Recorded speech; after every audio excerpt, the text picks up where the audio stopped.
Good afternoon. Last लेक्चरमध्ये आपण हेतुवर्गीकरणचा बऱ्यापैकी पार्ट बघितला होता. त्याच्यामध्ये आपण पहिलं वर्गीकरण बघितलं होतं, सन्निकृष्ट, विप्रकृष्ट, प्राधानिक आणि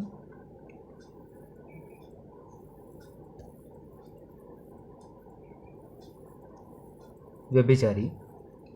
आणि त्याच्या पुढचं वर्गीकरण होतं त्रिविध वर्गीकरण, असात्मेंद्रियार्थ संयोग, प्रज्ञापराध आणि परिणाम. मग ते प्रत्येक इंद्रियानुसार त्याचा अतियोग, अयोग आणि मिथ्यायोग त्याची उदाहरणं आपण बघितली होती. त्याच्यानंतरचं जे वर्गीकरण होतं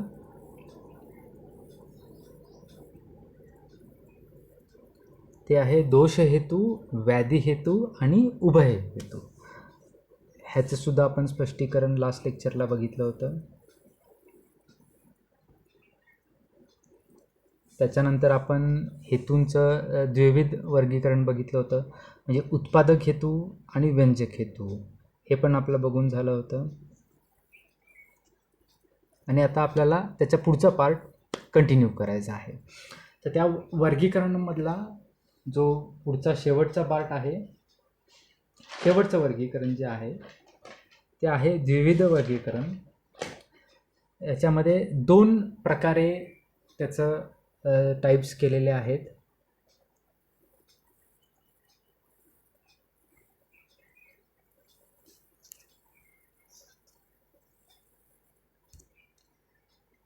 ते कुठले कुठले आपण बघूया. रेफरन्स आहे माधव निदान, पहिला अध्याय, 5वा श्लोक. त्याच्या टीकेमध्ये दिलेला आहे, बाह्य अभ्यंतर भेदाच्च द्विधा. जे दोन टाईप्स आहेत त्यातला एक बाह्य आणि दुसरा अभ्यंतर, असे दोन टाईप्स केलेले आहेत, बाह्य हेतू आणि अभ्यंतर हेतू. त्यातला पहिला आपण बघूया, बाह्य हेतू.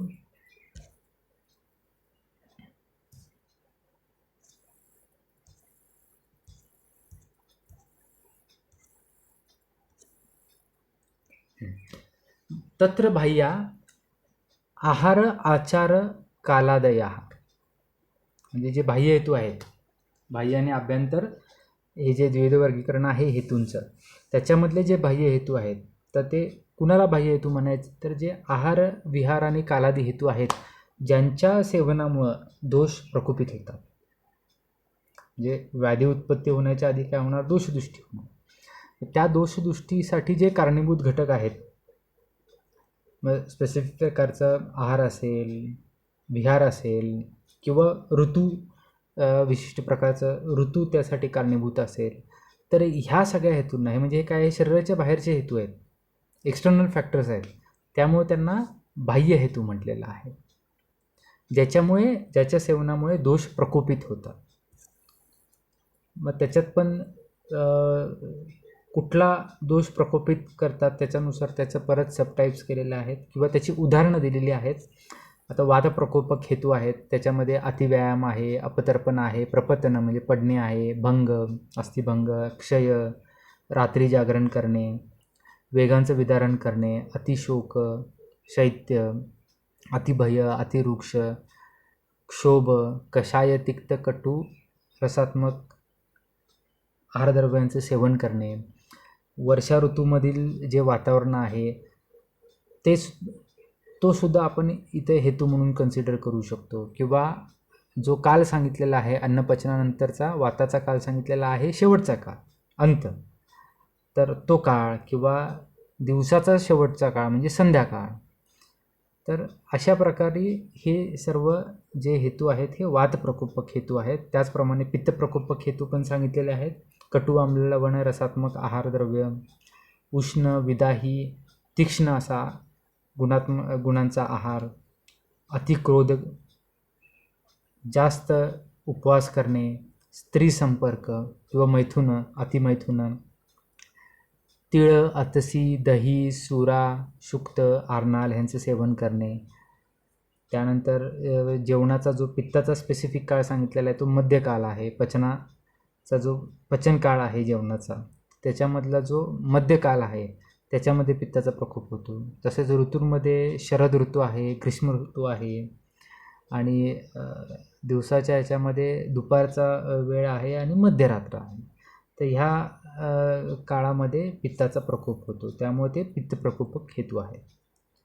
आणि कफ प्रकोपक हेतू, कफ प्रकोपक हेतूंमध्ये गुरु मधुर स्निग्ध आहारद्रव्य, दूध आणि इक्षुविकार म्हणजे दुधापासून जे काय आपण बनवतो पुढे, म्हणजे दुधाचं दही बनवलं, त्याच्यापासून ताक बनवलं, त्याच्यापासून लोणी बनवलं, तर हे सगळे दुग्धविकार झाले.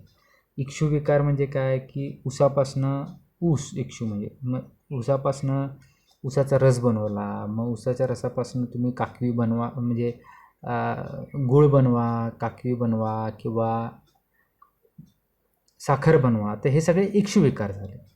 तर त्यांचं सेवन द्रव, दही, दिवास्वाप, अपूप म्हणजे पुरी, सर्पीयुक्त घेवर ह्यांचं सेवन करणे. त्यानंतर ऋतूंमध्ये येणार हेमंत ऋतू आणि शिशिर ऋतू.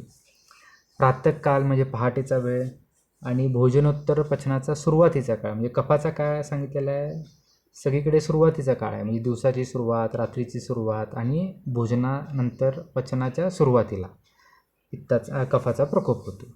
त्यानंतर ऋतूंमध्ये वसंत ऋतू, ह्याच्यामध्ये सुद्धा कफाचा प्रकोप होतो. तर हे झाले सगळे बाह्य हेतू, म्हणजे पर्टिक्युलर विशिष्ट दोषांना प्रकोपित करणारे हेतू. म्हणजे हे काय शरीराच्या आतमध्ये नसतात, हे आपण बाहेरून सेवन करतो, बरोबर, म्हणून यांना बाह्य हेतू म्हटलेला आहे. आता दुसरा जो त्याचा प्रकार सांगितलेला आहे तो अभ्यंतर हेतू. आता अभ्यंतर हेतू म्हणजे नावामध्येच दिलेला अभ्यंतर, म्हणजे जे तुमच्या शरीरातच प्रेझेंट आहेत आणि जे व्याधी उत्पत्तीस कारणीभूत पण आहेत, असे हेतू म्हणजे अभ्यंतर हेतू. रेफरन्स आहे माधव निदान 1/5 टीका. अभ्यंतरा यथा दोषा दुष्याश्च, म्हणजे दोष आणि दुष्य, दोष कुठले वातादी दोष आणि दुष्य कुठले रस रक्त जे धातू आहेत ते किंवा मल आहेत, हे सगळे काय येणार आहे दुष्यामध्ये येणार आहे, बरोबर. तर दोष आणि दुष्य ह्यांच्या दृष्टीमुळे काय होतं, पुढं व्याधीची उत्पत्ती होते. म्हणजे व्याधीच्या उत्पत्तीस कारणीभूत कोण आहेत, दोष आणि दुष्य आहेत. आणि ते काय आहेत, आपल्या शरीरामध्येच उपस्थित आहेत, ते शरीराच्या बाहेरनं वाद दोष येत नाही ना, आपल्या शरीरामध्येच तो उपस्थित असतो, म्हणून त्यांना अभ्यंतर हेतू म्हटलेला आहे. म्हणजे ह्यांच्यामुळं व्याधी उत्पन्न होतो आणि जे आपल्या शरीराच्या आतमध्येच अवेलेबल आहेत किंवा प्रेझेंट आहेत, अशा हेतूंना अभ्यंतर हेतू म्हटलेला आहे. शरीरातील दोष व दुष्य ह्यांनाच अभ्यंतर हेतू म्हटलेले आहे. त्याचे परत प्राकृतादी भेदाने अनेक प्रकार होतात. म्हणजे त्याचे तत्र दोष अपि प्रकुपितः प्राकृतादी भेदात अनेकदा, म्हणजे काय की प्राकृती आदी जे भेद आहेत त्याच्यानुसार अनेक प्रकारे त्याचं वर्गीकरण केलेलं आहे अभ्यंतर हेतूंचे. म्हणजे जसं आता आपण हेतूंचं वर्गीकरण बघतोय, त्याच्यामध्ये हे विविध वर्गीकरणामध्ये आपण बाह्य आणि अभ्यंतर हेतू असं बघितलेलं आहे. आता ह्या अभ्यंतर हेतूचं सुद्धा परत वेगवेगळ्या प्रकारे वर्गीकरण केलेलं आहे, ते आपल्याला बघायचं आहे आता. अभ्यंतर हेतूंचे वर्गीकरण. तर अभ्यंतर हेतूंचं पहिलं वर्गीकरण आहे काय, प्राकृत आणि वैकृत. प्राकृत आणि वैकृत दोष. आता हे हा जो प्रकार आहे हा आपल्याला दोषगती हा जो आपण पॉईंट बघितलेला होता त्याच्यामध्ये आलेला आहे. आता प्राकृत दोष म्हणजे काय की जसं प्राकृत पित्त असेल तर ते पचनाचं काम करतं, पण तेच वैकृत असेल तर त्याच्यामुळं पचन बिघडून मग अनेक व्याधी पुढे जाऊन उत्पन्न होऊ शकतात. तर असं ह्याचं डिस्क्रिप्शन दोषगतीमध्ये आलेलं आहे, तिथे तुम्ही त्याचं डिटेल डिस्क्रिप्शन बघा. तर त्यानुसार हा प्राकृत वैकृत दोषांचं वर्णन आहे, म्हणजे हे वर्गीकरण आहे अभ्यंतर हेतूचे. जसं ह्याच्यात उदाहरणं दिलेलं आहेत श्लोकामध्ये, प्राकृतो यथा वसंते श्लेष्मा, वसंतामध्ये कफाचा प्रकोप, शरदी पित्तम, शरद ऋतूमध्ये पित्ताचा प्रकोप, प्रावृषी वायू, प्रावृट ऋतूमध्ये वायूचा प्रकोप, वैकृतस्तु यथा वसंते पित्तम, म्हणजे वसंत ऋतूमध्ये पित्ताचा प्रकोप होणे, हा वैकृत दोष हेतूंमध्ये येणार.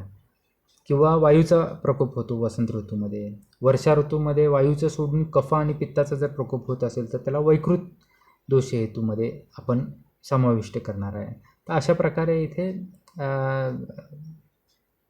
त्याचं डिस्क्रिप्शन दिलेलं आहे आणि त्याच्या डिस्क्रिप्शननुसार त्याचं प्रयोजन काय आहे की सुख साध्यत्व आदी जे प्राकृत आहेत ते सुखसाध्य असणार आहेत आणि जे वैकृत आहेत ते त्रासदायक आहेत, म्हणजे कष्टसाध्य असणार आहेत. अशा प्रकारे प्राकृत आणि वैकृत दोष हेतूंचं पहिलं वर्गीकरण दिलेलं आहे आभ्यंतर हेतूंचं. दुसरं आहे अनुबंध्य आणि अनुबंध. माधव निदान 1/5 टीका. अनुबंध्य अनुबंध भेदात च द्विधा, म्हणजे 2 प्रकारे ह्याचे प्रकार केलेले आहेत. त्यातला अनुबंध्य जो आहे, अनुबंध्य हा प्रधानम, म्हणजे तो काय, तो प्रधान आहे. म्हणजे प्रधान म्हणजे काय, महत्त्वाचा आहे. किंवा महत्त्वाचा कशावरून आहे, कारण त्याचे स्वतंत्र लक्षणं प्रकोपांची किंवा दृष्टीची लक्षणं ग्रंथांमध्ये दिलेली आहे किंवा त्याचं स्वतंत्र वर्णन आलेलं आहे ग्रंथामध्ये, म्हणून तो प्रधान आहे. किंवा तो महत्त्वाचा आहे त्यामुळेच ग्रंथांमध्ये त्याचं डिस्क्रिप्शन आलेलं आहे, म्हणून त्याला अनुबंध्य असं म्हटलेलं आहे. आणि अनुबंध म्हणजे काय, त्याचा विपरीत, म्हणजे तो एवढा महत्त्वाचा नाही आहे, गौण आहे किंवा अप्रधान आहे, म्हणून त्याला अनुबंध असं म्हटलेलं आहे. अशा प्रकारे अनुबंध्य आणि अनुबंध हे एक क्लासिफिकेशन झालं, वर्गीकरण झालं. त्याच्या पुढचं आहे प्रकृती आणि विकृती. प्रकृती आणि विकृती. तर प्रकृती आणि विकृतीमध्ये रेफरन्स आहे माधव निदान 1/5 टीका, सगळ्याचाच रेफरन्स तो आहे. तर प्रकृती विकृती तो यथा वात प्रकृते वात रोगः कष्टसाध्यो भवति, कफपित्त प्रकृतेस्तु सुखसाध्यः. म्हणजे त्याच्यामध्ये पण पुढे प्रकृती विकृतीमध्ये हे क्लासिफिकेशन किंवा हे जे वर्गीकरण आहे हे कुठल्या बेसवर केलं आहे की ज्याला रोग झालेला आहे त्याच्यात कुठला रोग झालेला आहे, म्हणजे वातदोषाचा रोग झालेला आहे, पित्तदोषाचा प्रबलता असणारा रोग झालेला आहे का कफदोषाचा, आणि त्याचा संबंध ज्याला रोग झालेला आहे अशा व्यक्तीची कुठली प्रकृती आहे, कुठल्या दोषाच्या प्राधान्याची प्रकृती आहे, ह्यांच्या संबंधावरनं हे 2 टाईप्स केलेले आहेत, प्रकृती आणि विकृती. त्यालाच आपण काय म्हणायचं, प्रकृती सदृश्य आणि प्रकृती विदृश्य. आता प्रकृती सदृश्य म्हणजे काय की रोगी व्यक्तीची जी प्रकृती आहे आणि रोगातील जो दोष दुष्ट झालेला आहे जास्त, ह्यांच्यात साधर्म्य असणे किंवा साम्यता असणे. म्हणजे फॉर एक्झाम्पल की आता एखादा वात रोग आहे म्हणजे संधिवात, तर वात प्रकृती वातदोष प्रधान प्रकृतीच्या माणसामध्ये संधिवात होणे, म्हणजे याच्यात संधिवातामध्ये वातदोषाचं प्राधान्य असतं आणि ह्याच्या प्रकृतीमध्ये रोगीच्या प्रकृतीमध्ये पण काय वातदोषच आहे या एक्झाम्पलमध्ये. तर हे काय झालं, दोन्ही सिमिलर झाले, दोन्हीकडे कॉमन काय वातदोष आहे, त्यामुळं हा काय आहे कष्टसाध्य व्याधी होणार आहे, कारण प्रकृती पण सेम आहे आणि दोष दृष्टी पण त्याच प्रकारची आहे, त्यामुळं दोष कमी करण्यासाठी जास्त चिकित्सा करायला लागणार आहे किंवा जास्त मेहनत घ्यायला लागणार आहे. त्यामुळे त्याला काय म्हटलेलं प्रकृतीचा दोष म्हणजेच प्रकृती. आणि विकृती म्हणजे काय की प्रकृती विसदृश्य, जो म्हणजे प्रकृतीच्या सारखा नसणे, त्या प्रकृतीच्या विपरीत असणे, म्हणजे रोगीची जी प्रकृती आहे त्याच्या विपरीत दोषाचं दृष्टी रोगामध्ये व्हायचं, त्याला आपण प्रकृती विसदृश्य म्हणू. म्हणजे फॉर एक्झाम्पल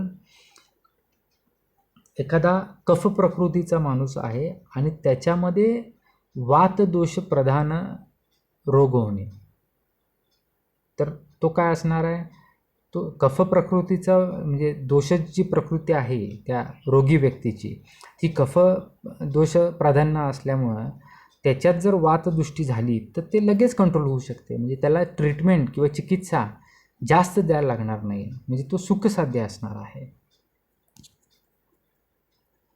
पुढचं वर्गीकरण बघूया 4थ्या टाईपचं. आतापर्यंत आपण बघितलं प्राकृत वैकृत अभ्यंतर हेतू, त्यानंतर अनुबंध्य अनुबंध, आणि आत्ता जे बघितलं ते प्रकृती आणि विकृती, म्हणजेच प्रकृती सदृश्य आणि प्रकृती विसदृश्य.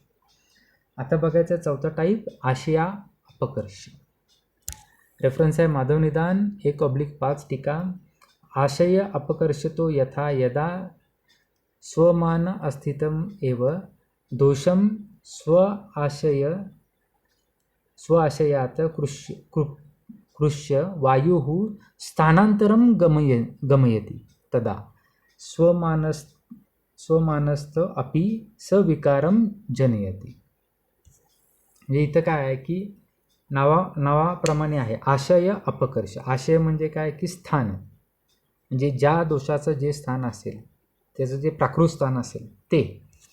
आणि अपकर्ष म्हणजे काय, तिथे त्याचा ऱ्हास होतो, तिथून तो दुसरीकडे जातो, म्हणजे काय त्याचा अपकर्ष झाला. तर अशा प्रकारे आशय अपकर्ष म्हणजे एखादा दोष स्वतःची जागा सोडून, जी प्राकृत जागा आहे ती सोडून शरीरामध्ये दुसऱ्या ठिकाणी पोचणे, ह्याला म्हणतात आशय अपकर्ष. आता हा हेतू कसा झाला की त्याच्या ज्या प्राकृत स्थानात जर तो असेल दोष, तर त्याच्यामुळं काय त्रास होणार नाही, बरोबर. आता इथं कसं आहे, प्राकृत स्थानात आहे आणि प्राकृत प्रमाणात पण आहे दोष, तर काही त्रास देणार नाही. पण त्यानं प्राकृत स्थान सोडलं, तो दुसऱ्या ठिकाणी गेला शरीरामध्ये, त्याची वृद्धी झालेली नाही आहे, तो अजूनसुद्धा प्राकृत प्रमाणातच आहे, म्हणजे क्वांटिटी वाईज तो प्राकृत आहे, वाढलेला पण नाही कमी पण झालेलं नाही, पण त्यानं स्वस्थान सोडून दुसऱ्या ठिकाणी ट्रॅव्हलिंग केलेलं आहे. तर ह्याला अशा प्रकारच्या हेतूंना आशयापकर्ष हेतू म्हणायचं. ह्याच्यामुळं काय होणार आहे, स्वस्थान सोडून गेल्यामुळं दुसऱ्या ठिकाणी गेल्यामुळं तिथं तो व्याधी उत्पन्न करतो.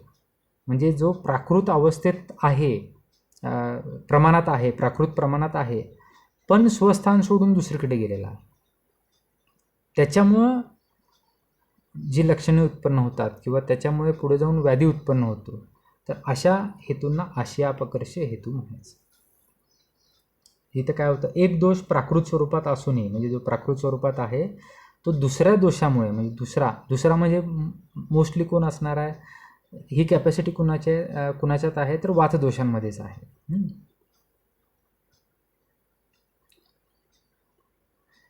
तर त्याला काय करतो, जो प्राकृत स्वरूपात दोष आहे त्याला स्वस्थानातनं बाहेर काढतो आणि इतरत्र त्याला पोचवतो, आणि जिथं जिथं तो जाणार तिथं व्याधी तो उत्पन्न करतो. यालाच आशयापकर्ष म्हणायचं. त्याची उदाहरणं दिलेली आहेत चरकांनी, 2 उदाहरणे ग्रंथांमध्ये स्पेसिफाय केलेली आहेत. हे कसं आहे, आशयापकर्ष ह्याच्यावर शक्यतो एक 5 मार्काची किंवा 6 मार्काची शॉर्ट नोट नक्की विचारली जाते. त्यामुळे ह्याचं जरा ह्या हेतूंचं डिटेल एक्सप्लेनेशन लिहिणं परीक्षेमध्ये किंवा परीक्षेच्या अनुषंगाने महत्त्वाचं असतं. तर उदाहरणं पण त्याची बघूया आपण. तर पहिलं उदाहरण दिलेलं आहे चरकांनी सूत्रस्थानांमध्ये 17वा अध्याय 45वा व 46वा श्लोक. हे ऑलरेडी हे उदाहरणं आपण आशयापकर्षाची आपण बघितलेली आहेत, जे तुम्हाला मागे सिलेबसमध्ये चरकोक्त दोष वृद्धिक्षयाचे प्रकार जे सांगितले होते, तर त्याच्यामध्ये हे उदाहरणं आलेलीच आहेत. आपण परत रिपीट करूया ती उदाहरणं. तर कफक्षीण झाला असेल, म्हणजे कफक्षीण झाला असताना वायूची वृद्धी होते, आणि असा जो वाढलेला वायू आहे तो काय करतो, प्राकृत अवस्थेतील जो पित्त आहे त्याला स्वतःच्या स्थानातनं बाहेर काढून शरीरात इकडे तिकडे नेतो, आणि जिथं जिथं तो त्या पित्ताला नेणार तिथं काय होणार आहे, भेद, दाह, श्रम आणि दौर्बल्य ही लक्षणे उत्पन्न होतात. मग इथे जी लक्षणं उत्पन्न झालेली आहेत त्याच्यामुळे जो व्याधी निर्माण होणार आहे पुढे, त्याच्यासाठी कारणीभूत कोण आहे की पित्त जे स्वस्थानातनं सोडून तिथं पोचलेलं आहे. तर हे मेन कारण आहे, म्हणजे स्वस्थान सोडून बाहेर येणे हे कारण झालं. म्हणजे काय, इथं आशयापकर्ष हे कारण झालं, म्हणजे पित्त दोषाचा आशयापकर्ष झाला, त्याच्यामुळे व्याधी उत्पन्न झालेला आहे. अशा प्रकारे हे एक उदाहरण आहे आशयापकर्ष हेतूंचं. तर दुसरं उदाहरण चरकाने दिलेलं आहे सूत्रस्थान 17/47 जसं पहिल्या उदाहरणामध्ये बघितलेलं होतं आपण कफ क्षीण झाल्यावर, तसं इथे पित्त क्षीण झालेला असतो आणि वायू वाढलेला असतो आणि प्राकृत अवस्थेत जे कफ असतो त्याला वायू काय करतो की स्वस्थानातनं बाहेर काढून आपल्यासोबत दुसरीकडे घेऊन जातो आणि जिथं जिथं तो घेऊन जाईल तिथं तिथं शैत्य, स्तंभ आणि गौरव यासारखी कफवृद्धिकर लक्षणांची उत्पत्ती करून तिथं व्याधी उत्पन्न करतो. आता तो व्याधी जो उत्पन्न होणार आहे तर त्याचं मूळ कारण काय आहे की कफदोषाचा आशय अपकर्ष हे त्याचं मूळ कारण असणार आहे. तर अशा प्रकारे आशय अपकर्ष हेतू समजून घ्यायचा आहे. आता ही जी 2 उदाहरणं आहेत अशाच प्रकारे जे पित्ताचे आणि कफाचे 5 प्रकार पडतात तर त्या प्रत्येक प्रकारानुसार सुद्धा वायू अमुक प्रकारच्या पित्ताला त्याच्या जागेतनं दुसऱ्या ठिकाणी घेऊन गेला तरीसुद्धा आशय अपकर्ष होणार आहे आणि त्यानुसार त्या वेगवेगळ्या व्याधींची उत्पत्ती होणार आहे. त्यालासुद्धा आशय अपकर्ष ह्याच्यामध्ये आपण इन्क्लूड करणार आहे. त्यामुळे त्याचे अनेक प्रकार ह्या आशय अपकर्ष हेतूंचे होणार आहे. आता ह्याचं प्रयोजन काय, म्हणजे आशय अपकर्ष हेतूंचा अभ्यास का करायचा? तर आता जे वरती आपण उदाहरणं बघितलेले आहेत की काय होतं की पहिल्या उदाहरणामध्ये पित्त आणि दुसऱ्या उदाहरणामध्ये कफ हे दोन्ही प्राकृत प्रमाणात असतात, पण वात काय करतो त्यांना घेऊन त्यांचे जे प्राकृत ठिकाण आहे तिथून घेऊन दुसऱ्या ठिकाणी पोचवतो. त्याच्यामुळं पुढे लक्षणं उत्पत्ती होते आणि व्याधी होतो. बरोबर. तर अशा उदाहरणांमध्ये जेव्हा आपण चिकित्सा करणार तेव्हा जर आपल्याला आशय अपकर्ष माहीत नसेल तर आपण काय करणार आहे, अरे हा पित्त वाढलेला आहे आपण पित्ताची चिकित्सा करायला पाहिजे, किंवा कफ वाढलेला आहे आपण कफाची चिकित्सा करायला पाहिजे. म्हणजे काय करणार, आपण पित्तासाठी विरेचन करणार आणि कफासाठी वमन करणार. बरोबर. पण असं केल्यामुळं त्याचा फायदा व्हायच्याऐवजी ते हानिकारक ठरू शकतं.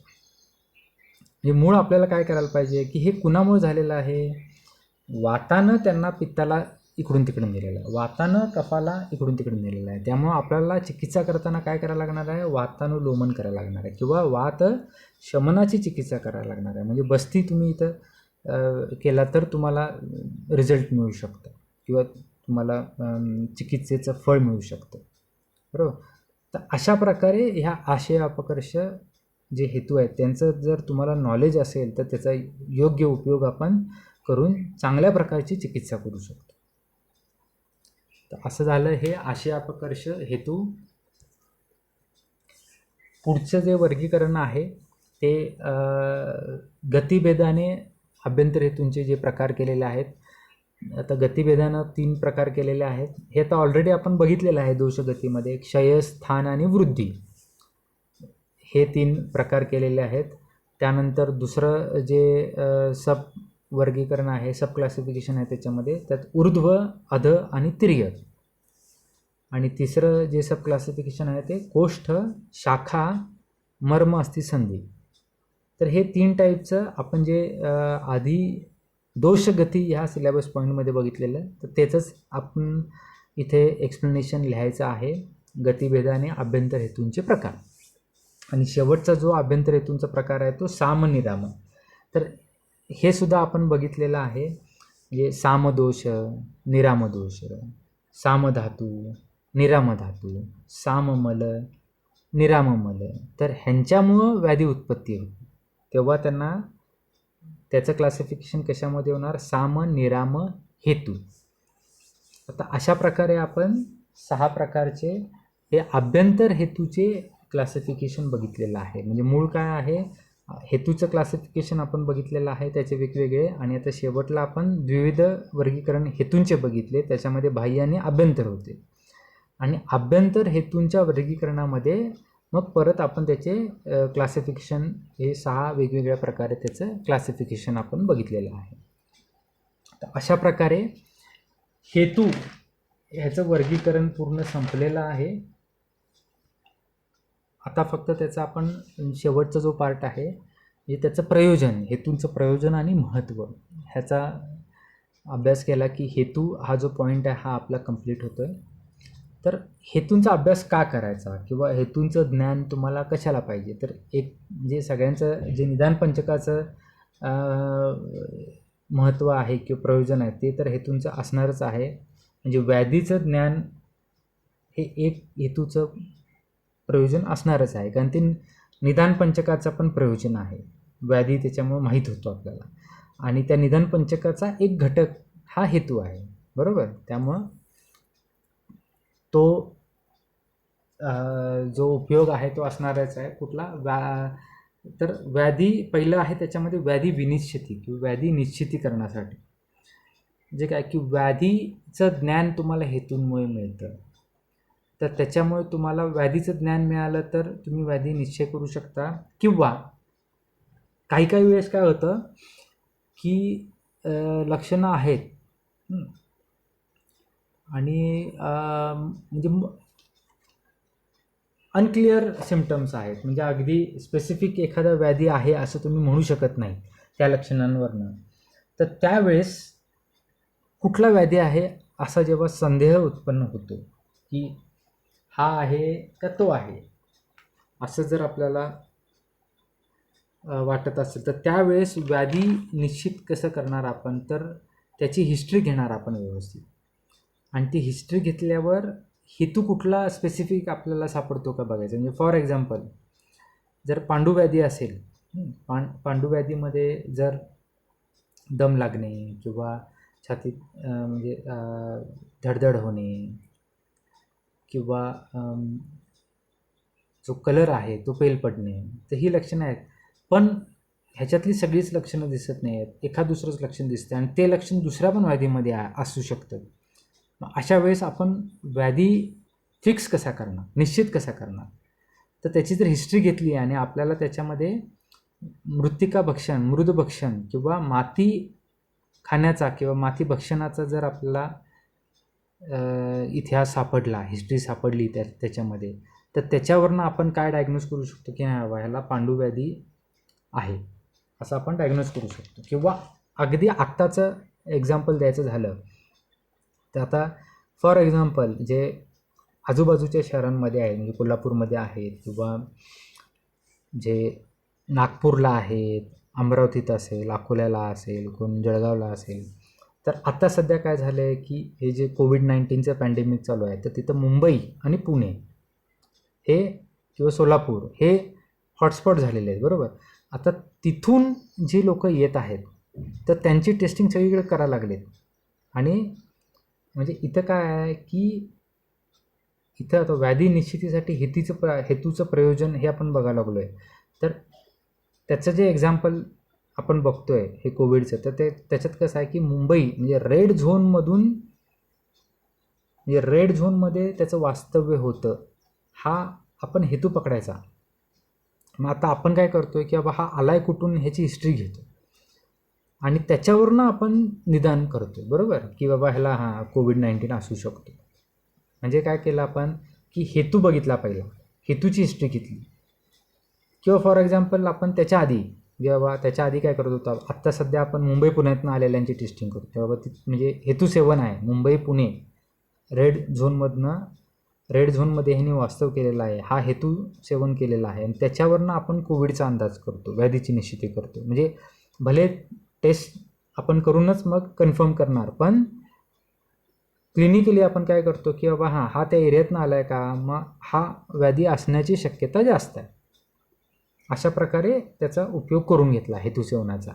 आधी काय करत होतो, जसं चायना किंवा ठराविक देशांमध्ये जाऊन आलेले व्यक्ती जे आहे, ट्रॅव्हल केलेले व्यक्ती, म्हणजे त्या देशातला जो ट्रॅव्हल आहे तो हेतू सेवन होणार आणि त्याच्यावरनं आपण मग अंदाज काढतो की नाही ह्याला कोविड-19 असू शकतो. म्हणजे व्याधी निश्चितीकडे आपण त्या हेतू सेवनावरनं इथं गेलेला आहे. तर अशा प्रकारे हेतू सेवन तुम्हाला माहीत असेल की बाबा ह्या हेतूमुळं हा व्याधी होतो, तर त्या हेतू सेवनामुळं तुम्ही व्याधीचं निश्चितीकरण करू शकता. हा झाला पहिला त्याचा उपयोग किंवा प्रयोजन किंवा महत्त्व. तर दुसरं काय आहे, निदान परिवर्जन किंवा अपुनर्भव चिकित्सा. तर निदान परिवर्जन म्हणजे काय की संक्षेपतः क्रियायोगो निदान परिवर्जनम. म्हणजे थोडक्यात चिकित्सा म्हणजे निदानाचे म्हणजेच रोगाच्या कारणांचे परिवर्जन करणे. म्हणजे मेन चिकित्सा काय आहे, जे आपण आता अमुक अमुक औषध दिलं ती तर चिकित्सा आहेच, पण त्याच्यापेक्षा मेन म्हणजे ओरिजिनल चिकित्सा काय आहे की निदान परिवर्जन, म्हणजे जे कारण आहे रोग उत्पत्तीचं त्याला दूर करायचं, म्हणजे रोग कमी होणार, म्हणजे तो ट्रीटमेंटचाच पार्ट झाला. बरोबर. हे फॉर एक्झाम्पल आपण एखादं लक्षण घेऊ, म्हणजे व्याधीपेक्षा लक्षण घ्या की जसं बेकरी प्रॉडक्ट्स म्हणजे मैद्याचे पदार्थ खाल्ल्यामुळे मलविबंध झालेला असेल किंवा कॉन्स्टिपेशन झालेलं असेल, तर इथं तुम्ही ट्रीटमेंट पार्ट म्हणून काय की पोट साफ व्हायचं औषध देणं. बरोबर. पण निदान काय आहे तिथं, हेतू काय आहे की मैद्याचे पदार्थांचं सेवन. आता त्याचं परिवर्जन केलं समजा, म्हणजे ते मैद्याचे पदार्थ खायचं तुम्ही टाळला, तर त्याच्यामुळे काय होणार आहे, तुमचं कॉन्स्टिपेशन रिलीफ होणार आहे. ट्रीटमेंटनी काय होणार आहे की ट्रीटमेंट देऊन तात्पुरतं पोट साफ होणार आहे, पण जर हेतू सेवन तसंच राहिलं तर जी व्याधी उत्पत्तीची प्रोसेस आहे ती ब्रेक होणार नाही, ती चालूच राहणार आहे, ती सायकल. त्याला आपण संप्राप्ती म्हणतो त्या घटनाक्रमाला. तर ते संप्राप्तीचं विघटन होत नाही, ते चालूच राहतं. त्याच्यामुळे व्याधी परत परत रिकरंट होऊ शकतो. म्हणजे कॉन्स्टिपेशन असेल मैद्याचे पदार्थ खाऊन, आणि मग थोडंसं तुम्ही पोट साफ व्हायचं औषध घेतलं, पोट साफ झालं, पण जर मैद्याचे पदार्थ खाणं चालूच ठेवला तर जेव्हा तुम्ही औषधं थांबवणार तेव्हा परत कॉन्स्टिपेशन होणार. पण त्याच्याऐवजी जर तुम्ही मैद्याचे पदार्थ खायचंच जर बंद केला, म्हणजे काय निदान परिवर्जन केला, तर ऑटोमॅटिकली तुमचं व्याधी कमी होणार आहे, म्हणजे कॉन्स्टिपेशन कमी होणार. बरोबर. आणि अपुनर्भव चिकित्सा म्हणजे काय की त्याच्यात अजून एक कन्सेप्ट काय की आता चिकित्सा देऊन, म्हणजे आपण पहिला काय कॉन्स्टिपेशन असेल किंवा एखादा रोग असेल तर त्याला ट्रीटमेंट देऊन पहिला कमी करायचा. बरोबर. आणि ट्रीटमेंटनी तो बरा झाला की त्याला परत आजार होऊ नये ह्याच्यासाठी निदान त्याचं हेतू शोधून काढायचं आणि त्याला सांगायचं की हे हेतूंचं तू सेवन करू नको. म्हणजे काय, निदान परिवर्जन कर, म्हणजे काय होणार आहे, त्याला परत तो आजार होणार नाही. ह्यालाच आपण काय म्हणतो, अपुनर्भव चिकित्सा. तर ह्या दोन्हीमध्ये हेतूंचं महत्त्व आहे, उपयोग आहे. त्यानुसारच स्वस्थ माणसाचं स्वास्थ्य रक्षणासाठी पण याचा उपयोग होतो. म्हणजे तुम्हाला माहीत असेल की हेतू सेवन कुठल्या हेतूंमुळे कुठला व्याधी होतो, तर त्या हेतूंचं आपण परिवर्जन केलं किंवा त्या हेतूंपासून आपण दूर राहिलो, तर आपण जर आधीपासून स्वस्थ असू तर आपण त्याचं रक्षण करू शकतो. म्हणजे आपण आजारीच पडणार नाही त्या हेतूंचं सेवन केलं नाही तर. अशा प्रकारे आपण स्वास्थ्य रक्षण पण ह्या हेतूंच्या नॉलेजमुळं, ह्याच्या ज्ञानामुळं आपण करू शकतो. आणि चौथं त्याचा उपयोग आहे रोगबलाचे परीक्षणासाठी. म्हणजे रोगाचं बल म्हणजे रोग किती जास्त प्रमाणात ताकदवर आहे किंवा कमी आहे, किंवा म्हणजे रोगबल जास्त असेल तर आपल्याला त्याला ट्रीट करायला किंवा त्याला कमी करायला जास्त ताकद लावावी लागणार आहे, जास्त औषधोपचार करायला लागणार आहे. आणि रोगाचं बल कमी असेल तर तो इझिली बरा होणार आहे. बरोबर. मग हे कसं कळणार हेतूंवरनं, आपण जे हेतू वर्गीकरणामध्ये प्रकृती विकृती हे जे टाईप्स बघितले होते वर्गीकरणामध्ये, म्हणजे काय प्रकृती सदृश्य आणि प्रकृती विसदृश्य हे जे प्रकार बघितले होते, त्याच्यावरनं काय कळून येतं की एखाद्या व्यक्तीमध्ये म्हणजे सेम त्याची प्रकृती आणि त्याला जो व्याधी होतोय त्याच्यामधला दूषित दोष हे जर सिमिलर असतील तर रोग किंवा रोगाचं बल उत्तम असणार आहे, म्हणजे जास्त असणार आहे ताकद त्याची. म्हणजे फॉर एक्झाम्पल वात दोषप्रधान प्रकृतीच्या माणसामध्ये वातदोषाचाच रोग होणं झाला असेल तर तो जो रोग होणार आहे तो बरा करायला जास्त एफर्ट्स घ्यायला लागणार आहे, किंवा जास्त तुम्हाला त्याला जास्त कालावधीसाठी चिकित्सा करायला लागणार आहे, किंवा जास्त स्ट्रॉंग औषधं द्यायला लागणार आहे तुम्हाला त्याला बरं करायला. म्हणजे काय की तो कष्टसाध्य असणार आहे, कारण रोगाचं बल चांगलं असणार आहे. आणि तेच जर प्रकृती आणि दोषदृष्टी वेगवेगळे असतील, म्हणजे फॉर एक्झाम्पल कफ प्रधान कफदोष प्रधान प्रकृतीच्या माणसामध्ये जर एखादा वातव्याधी झाला, बरोबर, तर काय की त्याची प्रकृती काय कफदोषाची आहे, पण रोग काय झालेला आहे, वातज रोग झालेला आहे. त्यामुळं कफ आणि वात हे अपोजिट असल्यामुळं काय होणार आहे की त्याला जो झालेला वातव्याधी आहे तो इझिली बरा होऊ शकतो, म्हणजे त्या रोगाचं बल कमी असणार आहे. अशा प्रकारे आपण हेतूंवरनं रोगाच्या बलाचं सुद्धा परीक्षण करू शकतो आणि त्याचा वापर आपल्याला चिकित्सेमध्ये करता येतो. तर अशा प्रकारे हे हेतूंचं उपयोग झाले आणि त्या उपयोगांमुळं त्यांचं महत्त्व आहे प्रामुख्याने चिकित्सेमध्ये. आणि हा हेतूंचा का अभ्यास करायचा आपण, तर ह्या कारणांसाठी अभ्यास करायचा, हे त्यांचं प्रयोजन झालं हेतूंचं. तर अशा प्रकारे आपला जो हेतू हा पॉईंट आहे तो आज कंप्लीट झालेला आहे. आता आपण नेक्स्ट लेक्चरमध्ये पुढचा पॉईंट जो आहे पूर्वरूप, रूप असे चालू करूया. आजच्या पुरता आपण इथेच थांबूया. थँक्यू.